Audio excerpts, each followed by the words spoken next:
iPhone 13 Pro Max has proved itself to me over this first month of owning it. And while that should seem like an obvious statement, it should be something that everyone can rely on, the fact that you get a new phone and it should prove itself, that's not always been the case. I mean, anyone who buys a lot of smartphones will know that not every single one always meets your expectation. And this has happened to me before, which is why I'm so happy that the iPhone 13 Pro Max has not only kind of met my expectations, but slightly exceeded them. This has not always been the case, especially when it comes to iPhones. You see, from one phone to the next, I thought they would be pretty much the same because it's an iPhone, it's Apple, it's all going to be the same. But that really wasn't the case for me. And that's what makes the iPhone 13 Pro Max the phone that I'm finally happy to have in my pocket again. So if you're new here, hit subscribe. If you're not, hit that like button and get ready as I tell you why the iPhone 13 Pro Max, after 1 month, is doing it big. Right after this. This is, you listening to Travis. What up, players? Welcome back. And for all you new people, welcome. My name's Travis and I do tech videos every single week. And today we're going to talk about the iPhone 13 Pro Max after 1 month of ownership, why I still dig it, and while it absolutely has changed my experience with an iPhone since about a year ago. Let's get into it. So when the iPhone 13 Pro Max was announced, we had a couple of new features that we were excited about, but most of those had leaked, like the 120 hertz display, the portrait mode video, which became cinematic mode, and a couple of other features that are on this phone. We knew a lot about this phone before it ever came out, even the smaller notch. All of these things, though, actually are kind of greater than the sum of their parts. Because quite frankly, my experience with the iPhone 13 Pro Max has been better in the first month than it was with the 12 Pro Max. Here's the thing. I loved my 11 Pro Max, the phone that actually switched me from Android to iOS, the 11 Pro Max. When I went from that phone to the 12 Pro Max, I expected a better experience, or at least the same experience. That's not what I got. As a matter of fact, the iPhone 12 Pro Max became my least favorite iPhone I've owned out of the 3 that I've owned. I know that sounds kind of interesting or maybe a little surprising, but there's some reasons for that, which is also why this phone became my favorite, because it fixed those issues and added some new cool features. So let's just get the camera stuff out of the way. I know that's what a lot of people want to know. How's the camera been? And actually that's part of the reason that I didn't really like the 12 Pro Max as much as I did the 11. That and the battery, which we'll talk about in a little bit. So there's a concept here where when something fails you, especially in technology, you lose faith in it pretty quickly, depending on when that failure happens. With the 11 Pro Max, I was able to use the camera very often. It was the first smartphone that I was using on my entire channel as like a B-roll camera. I had so much faith in the camera, especially the video, that I used it as my B-roll camera for everything on this channel. The 12 Pro Max failed me early. Not really in video, but in pictures. And it's those failures that happened very early in my experience that gave me an overall experience of the iPhone 12 Pro Max as something that I didn't actually like. And that's the funny thing about when you experience a failure early on. Let me give you an example. Let's say you go to a restaurant for the very first time. You've never been there before. You've heard good things about it. You sit down, you eat, and the food is just or even bad. The likelihood of you going back to that restaurant is almost none. But let's just say either a friend convinces you or you just happen to go back to that restaurant a second time. If it fails you again, it's practically a guarantee you'll never go back ever again, period. Kind of like what happened with the iPhone 12 Pro Max. I had some fairly challenging pictures that I had to take when I very first got the 12 Pro Max, and I just wasn't happy with the result. And while it wasn't bad, it just wasn't what I expected. And because of that, and because I had not gained trust in the camera to begin with, I got a bad taste in my mouth about it and really never felt like I could rely on the camera. Whether or not that was ever true, or if it was fixed in a future software, it didn't matter. I already made up my mind. So my experience with that phone will forever be not so great. But here's the flip side of that. If you have an experience that's good at first, you're much more willing to give it a second chance if those same exact failures happen later. So let's use that restaurant example again. Let's say your favorite restaurant, the one you've never, ever hated, you've always had a great experience, has been absolutely fantastic for you. Tell all your friends about it. You go and you have a subpar dinner. Are you going to give up on it? No.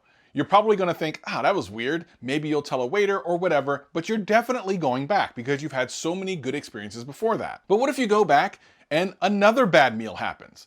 Well, this time you might be completely confused. You've had so many good meals and you've had 2 bad meals in a row. But are you going to give up? Some people will. But most are at least going to try to find out, did you guys change chefs? What happened? I'll give it one more try because for years they've been feeding me well. And that's exactly the issue that I'm talking about with the iPhone 12 Pro Max. Had I had a bunch of positive experiences before those couple of failed experiences, I probably would have let them go and just continued on. But I didn't. My failures and the things that didn't work for me didn't work very early on in the iPhone 12 Pro Max, my ownership of that phone. So I just never really ever gave it my trust. And I know you're probably wondering where are those pictures. I deleted them because they were terrible. The quality was terrible. It tended to be like a mixed lighting scenario where it's a little bit of indoor lighting, a little bit of outdoor lighting, and it just didn't work really well. And at the same time, I got the problem that I knew was gonna be there, the lens flares, which you've seen in most iPhone pictures. And it just made it not, I just was not happy with it. The video was still good, so I used it for the YouTube channel, but I just stopped kind of believing that the camera system was going to do what I needed it to do. So I didn't use my camera on my phone very much at all while I had the iPhone 12 Pro Max, but that has changed with the 13 Pro Max. I've had none of the failures that I was talking about before.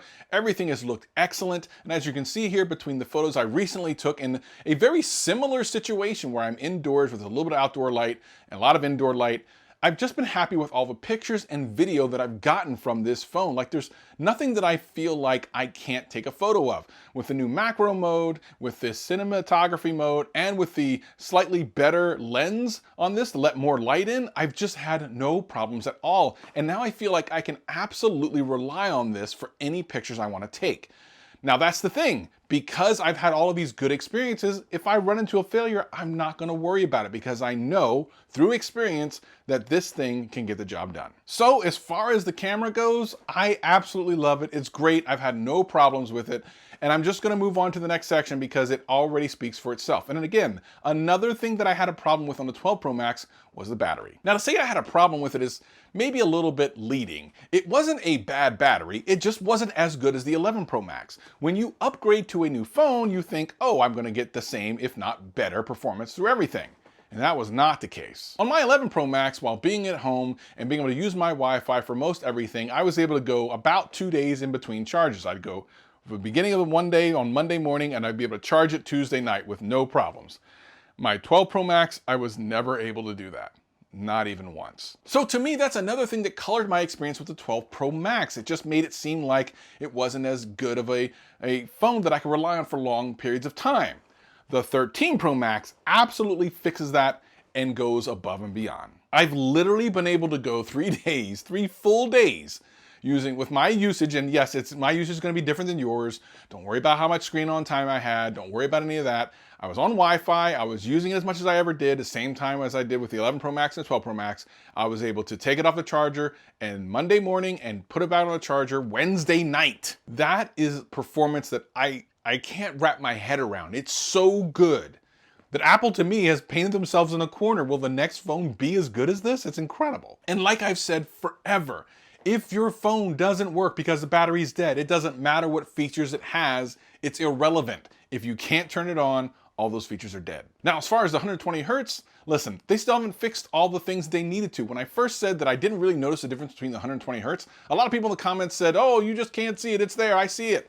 When we later found out that a lot of the animations were broken and there wasn't 120 Hertz for some third-party apps, and even some core animations on the phone itself didn't work. So what is it, a placebo effect? Did people think they were seeing something they weren't seeing? You can see 120 Hertz in certain areas of the phone, but not everywhere. And that's something that Apple has admitted to and will address in the software update apparently at some point. So again, I still wouldn't buy the phone just for that. Like that's not the overriding reason you should buy this phone. At least I don't believe so anyway.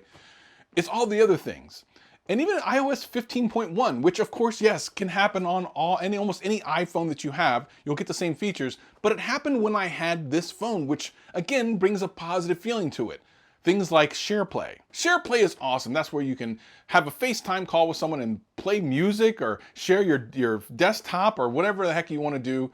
Amazing new feature through iOS. And my usage now of things like Fitness Plus, which again, could work on any iPhone. Again, my experience through the iPhone 13 Pro Max has been excellent with my Apple Watch, the ecosystem dragging me in deeper.